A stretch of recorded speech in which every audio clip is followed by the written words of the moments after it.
Зөв сонголт подкаст тантай хамт. Сайн байцгаана уу гэгээлэг оршихуйнуудаа. За өнөөдрийн дугаартаа Spiritual Wisdom дахь хамтын харилцааны бие биенээ татах хүчний 3 хуулийн талаар ярина. Бидний хосын харилцаа, хамтын харилцаа маань байнга дээш доош болон биднийг үргэлж, шалгаж, туршиж, сорж байдаг. За энэ болгондоо бид өөрсдийнхээ биенээсээ шинэ энерги мөн гэрэл гэгээг ялгаруулж байдаг. За тэгвэл энэ гэрэл гэгээ гэдэг маань юу юм бэ гэхээр энэ хаанаас гарч ирдэг юм бэ гэхээр энэ хамтын харилцааныхаа дараагийнхаа төвшөндөө яаж шилжиж орох уу? За хоорондоо энэ байгаа асуудлаа яаж шийдэх үү гэсэн мөн бид чадна, бид бүтээн, бид ойлголцсон гэсэн хүсэл тэмүүллээс гарч ирдэг. Тэгээд энэ энерги маань бидний ирээдүйн боломж болдог. Тэгвэл бидний гэрэл гэгээ гэдэг нь юу юм бэ? Энэ нь хаанаас гарч ирдэм бэ гэхээр биднээс гарч байгаа стресс, түгшүүр, дарамт, айдснаас гарч ирдэг. Бидний энэ стресс, түгшүүр, айдс маань бидэнд за чамайг над айлгаад түгшээгээд байгаа зүйлээ, стресс төлөөлөд байгаа зүйлээ, таныг хорж бариад байгаа зүйлээ одоо ингээд ухамсарлаад өөрөөсөө холдуулж явуулаа. Өөрийгөө дараагийн агсан төвшин шилжүүл гэсэн дохиог өгдөг ийм замаар гарч ирдэг байхгүй. Тэгтэл ихэнх хүмүүс энийг андуурдаг. Ихэнх хүмүүс үүнийг за таныг нөгөө айлгадаг, түвшээдэг, стресстүүлдэг, танил зөвлөчийн ирчлээ. Одоо үүнээсээ болгоомжил зүхт гэсэн дохио өгч гинэ гэж ойлгодог. Тэгтэл үгүй шүү. За стресстүүлж, түгшүүлж айлгаж байгаа зүйлээсээ зүхтах нэг өөр, түүнийгээ тавьж явуулах нь шал өөр эсрэг туйлын утга гэдгийг ойлгох хэрэгтэй. Та ингээд насанд хүрээд за би хүнтэй суух боллоо, гэр бүлтэй болох боллоо гэж бодоод ирэхэд танаас ингээд шинэ энерги ялгарч гардаг. Үүний чи universe хүлээж аваад за яг энэ хүн маань хосын хамтын харилцаанд урт хугацааны энэ харилцаанд ороход бэлэн үгүй юу гэдгийг чи сордог. Universe таныг ч сорно, таны нөгөө партнер болох soulmate чинь ч бас сорно. За энэ сорилт нь за эдгээр залуу насны үерхэл урт хугацааны хосын харилцаа, хамтын харилцаа, гэрэл дээр бүгд нь байдаг. За энэ сорилт нь зөвхөн таныг онцгойлон сонгож аваад таныг зовоох гэсэн зүйл биш. Хэн нэгний сөрөг харилцааны хохирогч болох гэж хийгдэж байгаа зүйлч биш. Энэ нь universe таныг дараагийн агсан төвшөнд оруулахын тулд таныг илүү их хүчтэй, шинэ энергитэй болгох, гэрэл гэгээг авч чадах чадвартай болохын тулд хийж байгаа өгөгдөл байдаг. Бүх төрлийн хамтын харилцаа нь үндсэн 3 энгийн сорилттой тулгардаг. За нэгт нь physical needs буюу бие махбодын хэрэгцээ, хоёрт нь emotional needs буюу сэтгэл хөдлөлийн хэрэгцээ, гуравт нь spiritual needs буюу сүнсний хэрэгцээ гэж байдаг. За хэрв та болон таны хамтрагч чинь аль нь ч бид хоёр spiritual биш ээ, үүнийг оошээж үздэггүй, энэ талаар сонсхийг ч хүсдэггүй, энэ талаар ямар ч ойлголт байхгүй гэж боддог байж магадгүй. Тэгтэл бид бүгдэд spiritual хэрэгцээ байж л байдаг. За энэ нь мэдээж нуугдмал юм уу эсвэл үл ойлгогдсон байдлаар тухайн хүнд байж байдаг байх нэ. Өөрийгөө хөгжин дэвшүүлэх, өөрийнхөө айдас түгшүүрийг даван туулах энэ эдгээр зүйл чинь таны сүнслэг буюу spiritual хэрэгцээ чинь байдаг. Ингээл ойлгочих тун ингээ. Тэгэхээр хүн болгонд энэ хэрэгцээ байж байгаа биз. За энэ 3 хэрэгцээ маань яагаад ингээ гажуудал болоод хамтын харилцаанд асуудал гараад байгаа талаар ярив. За эхлээд физикал хэрэгцээг ярив. За хосуудын бие инээ асрах, тоордох, хамтран цагийг өнгөрөөх, секс хэрэгцээгээ хангах нь энэ физикал хэрэгцээнд орно. Харин хосуудын хин нэг нь өөрийгөө гаргуудан хайж бие махбодоо арчлахгүй болох, хит таргалах тийм мөн хажууд хүнээ хайхрахгүй, хажууд хүндээ цаг зарцуулахгүй, мөн сексийн өөр хүсэл тэмүүлэл хэн нэгнийх нь физикал мах бодийн хэрэгцээ нь хангахдаггүй болоод ирэхээр эсвэл хэн нэгнийх нь дан ганц ашиг сонирхол нь давмгаалж одоо хүчирхийлэл дарангуйлал болоод ирэхээр хосуудын хооронд асуудал үүсдэг. Энэ нь бол тухайн хосуудад илгээж байгаа universe оршихуйн сорилт юм. Хоёр дахь emotional needs буюу сэтгэл хөдлөлийн хэрэгцээ нь хосуудын хооронд нь одоо сэтгэл хөдлөлийн хэрэгцээ нь хоорондоо нийлэхгүй зохицохгүй болоод ирэхээр нэг нь нөгөөдөө чи намайг ойлгохгүй байна. Чи намайг их сэтгэлгүй байна гэсэн одоо гомдлоор илэрч гарна. Эсвэл гомдлохгүй маа гэхэд нөгөө нь одоо тэрийг одоо мэдэрч ирэхээр одоо илэрч гардаг байна. За одоо жишээ нь ажил дээр нь одоо найз нөхдөдөө эсвэл ар гэрийнхэн нэгэн асуудалтай түүнийг одоо шийдэж чадаагүй улмаас мөн одоо хүүхэд насныхаа травманаасаа болоод тухайн хосуудын хин нэгэнд маань одоо энэ амьдралд нь нөлөөлж байдаг. Үүнийг одоо нөгөө хүнтэйгээ ярьдгүй нөгөө хүн асууж ойлгодгүйгээс болоод энэ нь улам хүндэрч одоо сэтгэл зүйн гүн зүйл болоод энэ ингээд сорилт болоод гараад ирдэг. За гуравт spiritual needs сүнсний хэрэгцээ. За би хөгжиж дэвшиж байна. Би өөрийнхөө айдас түгшүүрийг даван туулж байна. Би өөрийгөө илүү дээр хүн болохын тулд өөрийгөө хүчилж байна. Гэтэл чи үүнийг минь анзаарч харахгүй байна, үнэлэхгүй байна. Чи одоо материалыг эсвэл эгэл жирийн зүйлд анхаарлаа хандуулад байна. Үүнээс чинь болоод би чамайг өөрийнхөө чиний хамтрагч, чи миний хамтрах гэдгийг мэдрэхгүй байна. Бидний одоо хоорондын холбоос үгүй болж байна гэсэн гомдлоор одоо илэрч гарч ирдэг. За одоо та бодоод үзтээ энэ гурван хэрэгцээний аль нь танд дутагдчихна? Аль нь таны энэ хажууд хүнд чинь дутагдчихна гэдгийг бодоод үз. Хэрв аль нэг нь дутагдгал юм бол та нарын хосын харилцаанд байнга л зөрчилдөөн байна л гэсэн үг. Тэгвэл энэ асуудлыг яаж шийдэх вэ талаар одоо ярьцгаая. Эхлээд та энэ хүсэж байгаа сайн сайхныхаа үлгэр жишээ болох хэрэгтэй. Бидний бараг өдөр тутамдаа хийдэг алдаа бол нөгөө хүнөө өөрчлөгдөхийг шаардаад эсвэл хүсэж байдаг. Ерөөсөө өөрийгөө өөрчлөх, дээшлэх талаар боддгүй. Хэрв та өөрийгөө өөрчлөөд, хөгжүүлж, дээшлүүлээд хамтын харилцаанд орох юм бол танаас гарч байгаа энерги үг хэлдэг үйлдэл нөгөө хүндээ их хүчтэй нөлөөлж чаддаг. Нөгөө хүнээ мөн адилхан одоо эрг энергитэй хүн болгож чаддаг. За нэгэн жишээгээр тайлбарлахад за та ингээд өөрөө хамт олон найз нөхдөдөө уурлахаараа тэд нарыг ингээд муухай үгээр дуудаж хочогддог байлаа гэж бодъё л да. Гэтэл таны хажуудах хүн чинь бас танд уурлахаар таныг ингээд муухай үгээр хоч үгээр дуудлаа гэхэд та үүнд нь чи яагаад намайг ингэж дуудаад байгаа юм бэ гэд гомдол хийлээд яхад энэ чинь нөгөө хүн чинь хүлээж авахгүй. Нөгөө хүн чинь энэ чинь зүгээр нэг чихээр оруулаад нөгөө чихээрээ гаргана. Яагаад гэвэл та өөрөө энэ үйлдэлийг хийж байгаа юм чинь. Тийм болохоор өнөөдрөөс эхлээд 3 сарын турш та өөрийгөө энэ 3 төрлийн хэрэгцээгээ олж авахын тулд тус бүр дээр нь хажуухт хүндээ үлгэр жишээ болох зүйлийг хий. За хэрхэн яаж хийх вэ? За эхлээд та их сониуч байх хэрэгтэй. За бидний ихэнх маань хажууд хүнээ яг дотроо юу бодож яваад байгааг, юу туулж явсан мэддэггүй. Би энээсээ хизээч хүүхэд нас чинь ямар байсан бэ? Шилжилтийн насан дээр эцэг эхтэй ямар харилцаатай байсан бэ? Ямар асуудлуудтай тулгарч байсан бэ? Одоо надтай нэг гэр бүлд орхосоо өмнө ямар айдастай байсан бэ? Энэ айдасаа одоо туулж чадсан уу, таньж чадсан уу гэх мэт асуултыг ерөөсөө асуудгүй. За ялангуяа одоо дөнгөж гэр бүл болох гэж байгаа хүмүүс зөвлөхөд одоо хажууд хүнээсээ чи ээжтэйгээ ямар харилцаатай вэ гэдгийг заавал асуух хэрэгтэй шүү. За энэ ээжтэйгээ хамт байгаа харилцаа сайн ч бай, муу ч бай хамаагүй.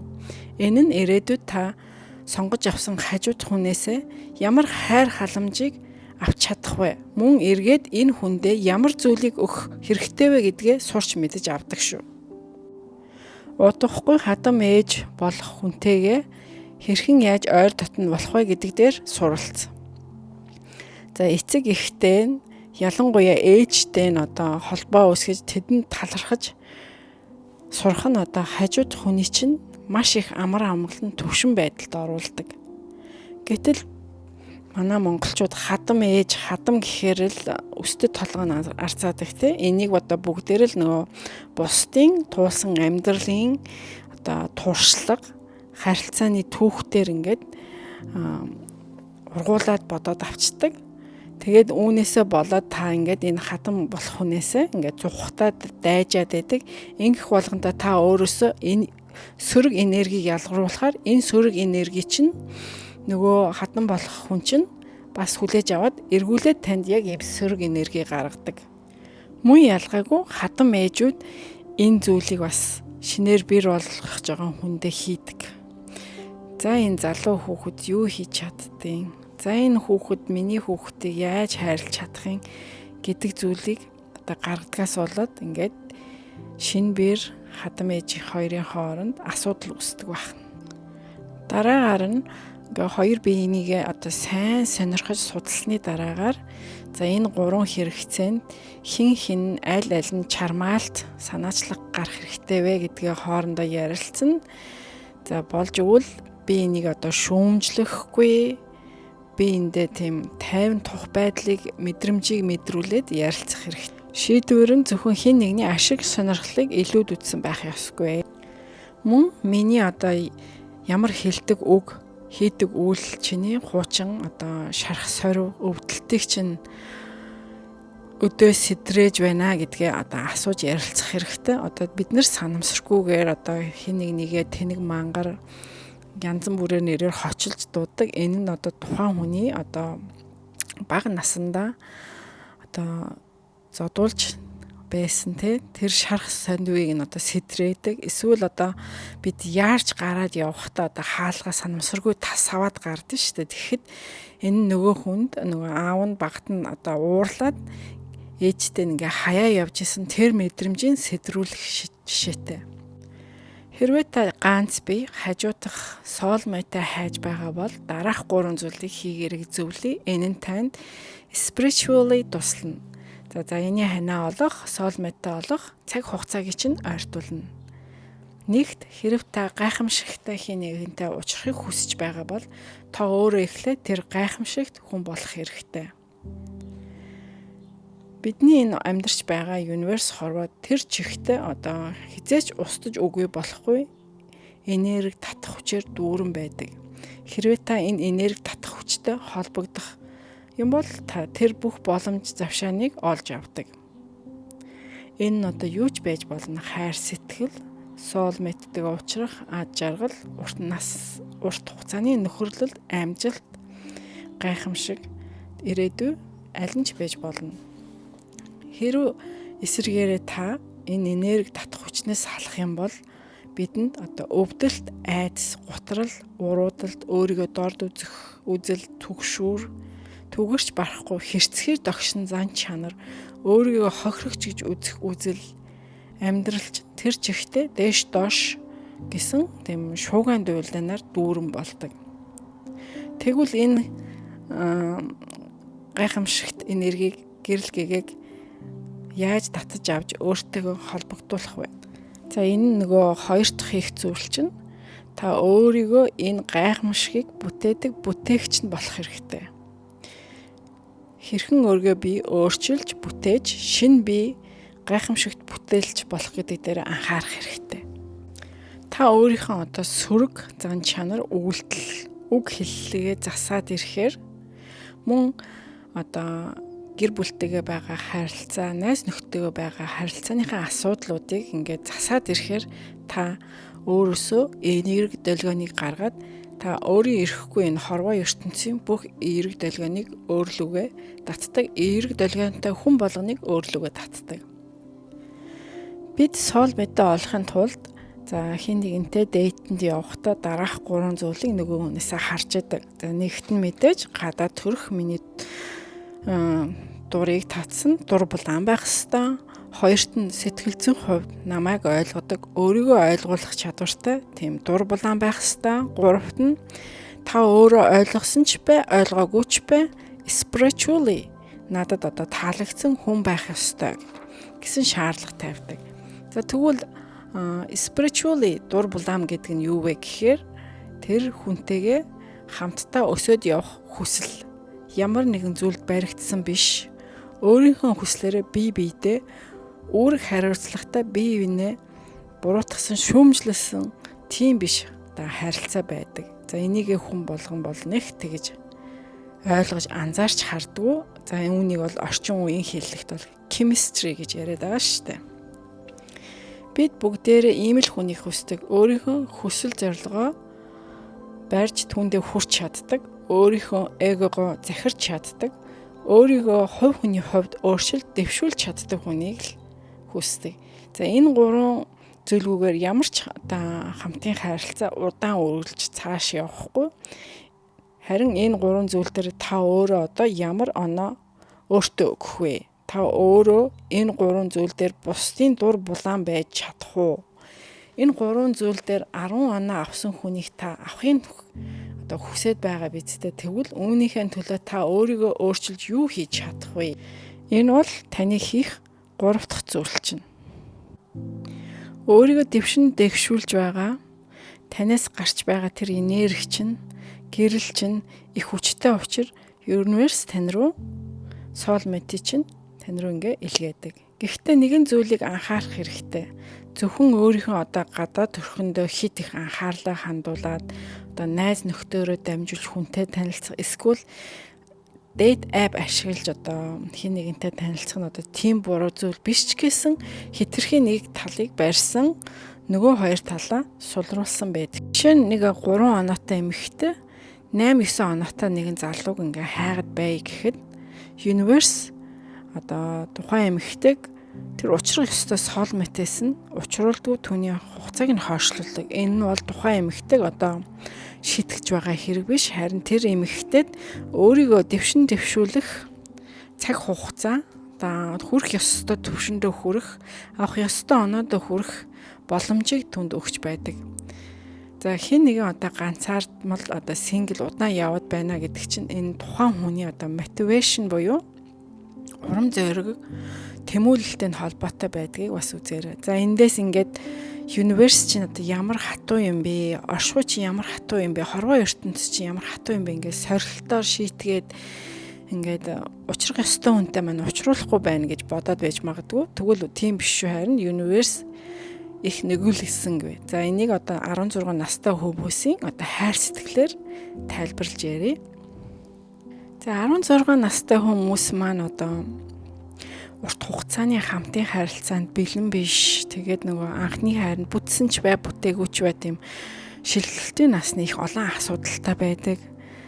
За эдгээр хүмүүст маань одоо 16 настууд маань soulmate хүлээж авах хүслийн хүүдийн бэлэн биш байдаг, тогтворгүй байдаг. За хүн болгонд анх төрөхд одоо хүслийн хүүдэдтэй төрдөг. Энэ нь одоо амьдралынхын турш олж авсан мэдлэг туршлагаас хамаарч тэр хүслийн хүүдийн тэлэх тусмаа улам их гайхамшиг одоо ертөнцөөс хүлээж авдаг байхгүй юу. За жишээ нь одоо 3-аас 4 настай хүүхдэд бид нар одоо шинэ iPhone 16-г шинээр авч өгөхөд тухайн хүүхэд маань тэрийг дуртай газар руугаа шидээд дуртай тоогоо зогсолохгүй дараад утсаа блоклоод утсаа цэнгэлэхгүй орхиод унтраадаг те. Юмны үн цэнийг ойлгодоггүй. Яг адилхан 16 настай хүмүүст одоо soulmate-тэйгээ ингээд уулзах юм бол тэр чухал үн цэнтэй зүйлийг яаж авч явах яахаа мэдэхгүй байдаг. За энэ бас насанд хүрсэн хүнд яг л адилхан. Universe та хин бэ гэдэг чинь тааруулаад танд body mate чинь учруулдаг. Энэ хүн чинь таны soulmate шиг чинь төгс биш, гэхдээ таны байгаад чинь тохируулсан зөв хүн байдаг. Энэ хүн танд ямар нэгэн өвдөлт, сорилт өгнө. Тэр дээрээ та суралцаад өсөн дэвжих ёстой байдаг. Энэ хүний одоо сайн муу талыг суралцаад явж байхдаа та өөрийгөө энэ хүнийхээ толны тусгал байна гэдгийг ойлгодог. За энэ бүхнийг даван туул сурахтаа сураад дахин ийм хүнтэй уулзахгүй юм шүү гэж боддог. Тэгээд одоо хамтын харилцаанд илүү их хил хязгаар тавих хэрэгтэй юм байна гэдгээ сурдаг. Илүү их сэтгэл зүй дотроо судалж асуудлуудыг уудалж ярих хэрэгтэй юм байна гэдгээ мөн суралцдаг. За хэрв танд найз нөхдөдөө ойлголцохгүй, мөн найз нөхдөдөө хуурагдаад, хаягдаад байгаа эсвэл ах ихч дүү нар эцэг ихтэйгээ нэгэн асуудлыг шийдэж чадахгүй зөрчилдөд байгаа бол эн чинь та өөрийгөө spiritually, emotionally өөрийгөө хөгжүүлэх хэрэгтэй. Үүнийг даван гарах хэрэгтэй гэсэн нэгэн сорилт байгаа шүү. Хэрвээ та энийг л давж чадах юм бол, энийгээ даваад өөрийгөө хөгжүүлж чадах юм бол, энэ асуудлыг шийдэж чадах юм бол та өөрийнхөө соол мэдтэйгээ төвөггүй учрна гэдгийг ойлгоорой. Хэрвээ та гайхаж байгаа ах, миний амьдрал яагаад урагшлахгүй байна? Тохирох хүнтэйгээ яагаад таарахгүй байна? Яагаад би өөрөө бусдыг өөртөө татахгүй байна? Хэдий гэр бүл болсон ч гэсэн хамтын харилцаа маань уламд ордоод байна гэж гайхаж байгаа. Тэгвэл энэ нь та бидний ухамсаргүй болон ухамсартайгаар хийж байгаа бусдыг үл хүндэтгсэн, шүүмжилсэн, бусадтай хахир хатуу хандсан, бусдад дургуйтсан энэ үйлдэл үгнээс мань холбоотой гэдгийг ойлгох хэрэгтэй. Өдөр болгон өөрийгөө хамгийн сайхан дээрээ байлгах хэрэгтэй. Гадаад төрхийнхээ хувьд ч сэтгэл зүгээж spiritually зөв энергитэй байлгах хэрэгтэй. Хүнсний дэлгүүр явж талх авахтаач, эмнэлэг явж биеэ үзүүлэхтэйч энэ бүгд дээр өөрийгөө бэлэн байлгах хэрэгтэй. Магадгүй та тэр зам дээрээ тэр заяаныхаа хантайгаа зөрөөд явах учирч бий учраа. За хүмүүс гутарсан, стресссэн, уурсан хүнээс зайгаа авдаг. Тэдэнтэй харьцахыг хүсдэггүй. Энэ гутарсан, стресссэн хүн маань намайг хайрлаж, хамгаалж чадах гэж юу? Миний ирээдүйн хүүхдийг хүмүүжүүлж чадах гэж юу? Дараагийн 50-60 жил энэ хүнтэй хамт өдөр бүрийг өнгөрүүлнэ гэж юу гэдэг бодлыг нөгөө хүндээ төрүүлж байдаг. Ингээл эн чинь соол мэдтэйгээ уучлах цагийг чинь хоошлуулаад боломжийг чинь хаагаал байдаг байна. За бидний өөрийнхөө энергийг энэ хорвоо цацруулж, бусадтай хуваалцаж, бусдыг өөртөө татаж чадах үгүй зөвхөн бидний өөрсдийн үүрэг хариуцлага биднээс өөрсдөөс минь хамаардаг. За ингээд эцэст нь нэгэн их амжилттай, гайхамшигтай үргэлж учирч явдаг хүний нэгэн туршлагаас хуваалцаад энэ өдрийн дугаараа өндөрлөе. За тэр хүнээс та яагаад энэ гайхамшигыг үргэлж авч таны амьдрал яагаад үргэлж ийм гайхамшигтай байдаг вэ гэж асуухад тэр хүн маань орой болгон би 30 минутыг миний амьдрал таарсан хүмүүсийг уучлж зарцуулдаг гинэ. Энэ тэр хүний азтай гайхамшигыг өөртөө авч явж байгаа ганц нууцна гэж байна. Тэгээ үргэж уучлах тусам сайхан энерги, гэрэлгээгээ, хайр, өршөөлийг өөртөө татаж байдгаа гэсэн байна энэ хүн. Ингээд цагийг тухлан сууж хамтдаа өнгөрөөсөнд баярлалаа. Ингээд дараагийн дугаар хүртлээ баяртай. Дараагийнхаа дугаараар бид нар соол мэдээ хэрхэн татах талаар ярина. За subscribe хийхээ бүү мартаарай. Шинэ дугаарыг цаг алдалгүй үзэх болно. Баяртай.